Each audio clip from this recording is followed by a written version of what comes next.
Hello everybody, this is Gareth Cahoon Speaks back here with another video. I'd like you to hit the subscribe bar, give me a thumbs up if you like the video, or hit the notification bell to be notified when I post my next post. Or else you could look me up on my website, which is www.garethcahoon.co.uk. Or if you'd like to support the ministry and the charity work that I do, you can support me at garethcahoon3@gmail.com on PayPal. This one here is about the economy and eschatology. Eschatology means the study of the end times. Why does Iran lash out at all its neighbours? Instead of focusing its strikes on Israel and the US forces, the Iranian regime has attacked at least 13 countries, including nearly all of its neighbours, in what President Trump has called the biggest surprise of the war so far. But why? One reason is that the regime is effectively a messianic Islamist death cult that might be bent on provoking all-out war. However, the mullahs do also have somewhat rational reasons for lashing out at their neighbours, even ones with whom they had good relations before the war. The regime is trying to pressure the US allies, particularly those in the Gulf, to push the US to end the war by harming both their economy and their image. In the same way, the regime shutting down the Strait of Hormuz and raising global energy prices could conceivably put the Trump administration under pressure from countries worldwide. However, it is also important to note that Iranian officials have acknowledged that some military units have gone rogue as communications are breaking down. This could indicate earlier that radical Iran's Revolutionary Guards Corps officers are firing at will, or that doomsday protocols are being followed without leadership having the possibility of reining them in, even if they wanted to. Regional chaos. So far, Iranian attacks have of course hit Israel, but also the Gulf countries, including Saudi Arabia, the United Arab Emirates, Qatar, Bahrain, Kuwait, Oman, as well as Jordan, Iran's neighbours Turkey, Azerbaijan, Iraq, and even a UK base in faraway Cyprus. Notably, Qatar and Oman have worked closely with the regime and continued mediation attempts even after the war had begun. Gulf countries that were traditionally seen as hostile to Iran, like Saudi Arabia and the UAE, had declared that they would not allow the US to use their territory for strikes on Iran to prevent themselves from being attacked, but to no avail. In addition, Iran's eastern neighbours and nuclear power Pakistan has noted that the attacks against Saudi Arabia could trigger their defence agreement. Strikes against targets in Cyprus and Turkey also risk pulling the EU and NATO, as well as the large and well-equipped Turkish army, into the war. Shrapnel and apparently errant strikes also hit Syria, while Israel has been launching massive strikes in Lebanon after Iran's proxy Hezbollah attacked from there, involving yet another country. Why attack countries not involved in the war? First, a banal reason for massive attacks on the Gulf is in short distance between them and Iran, enabling the regime to use short and mid-range missiles and drones for strikes.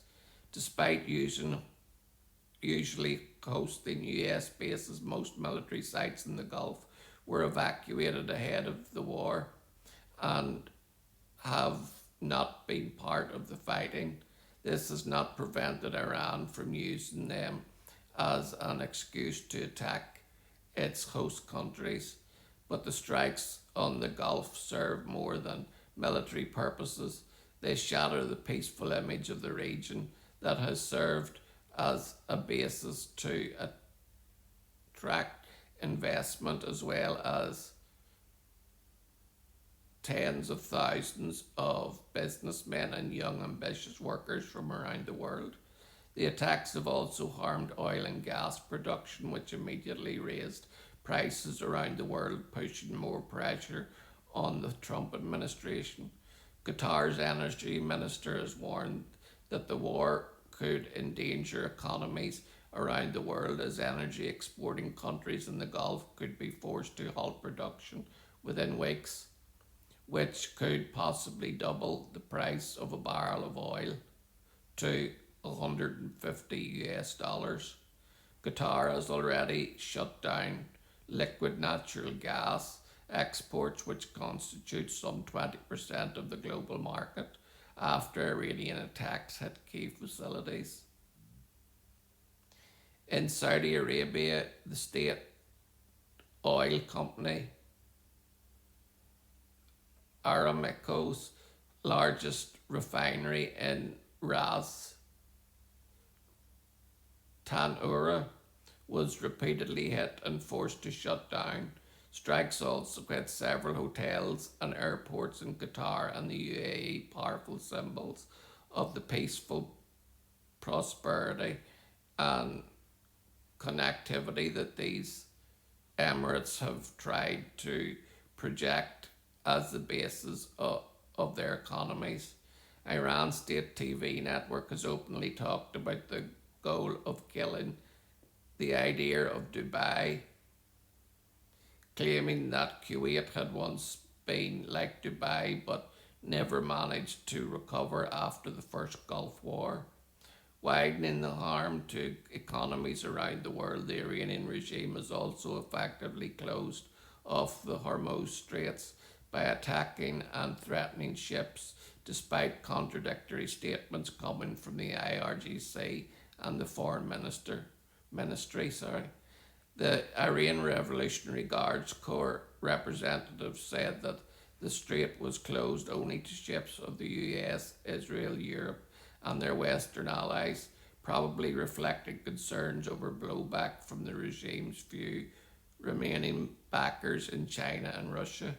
Nevertheless, the straits are the de facto closed, now cutting off 20% of the world's oil and gas exports. The perplexing attacks on Azerbaijan, a country that also has a Shia Muslim population and whose president sent condolences on the death of Khamenei, may also be connected to a strategy intended to harm the world's economy if it wasn't committed by a unit gone rogue. The drone attack on the airport caused the closure of parts of the country's airspace, which is among the few remaining air corridors connecting Europe to Asia, as Russia, Iran, and the Gulf region are closed due to the war in Ukraine and Iran. You see, these things are happening, and I just speak for my country. We only get 15% of our oil and gas from the Middle East. If we would invest in pulling the oil from the North Sea and the gas from the North Sea, then we could bring our prices down even lower than they were before the war. But because of Keir Starmer's stupid net zero policies, we're all paying higher prices than we actually should be. That's what you get when you get a Labour government who thinks it can rule the world. Shalom, Maranatha, and Hallelujah.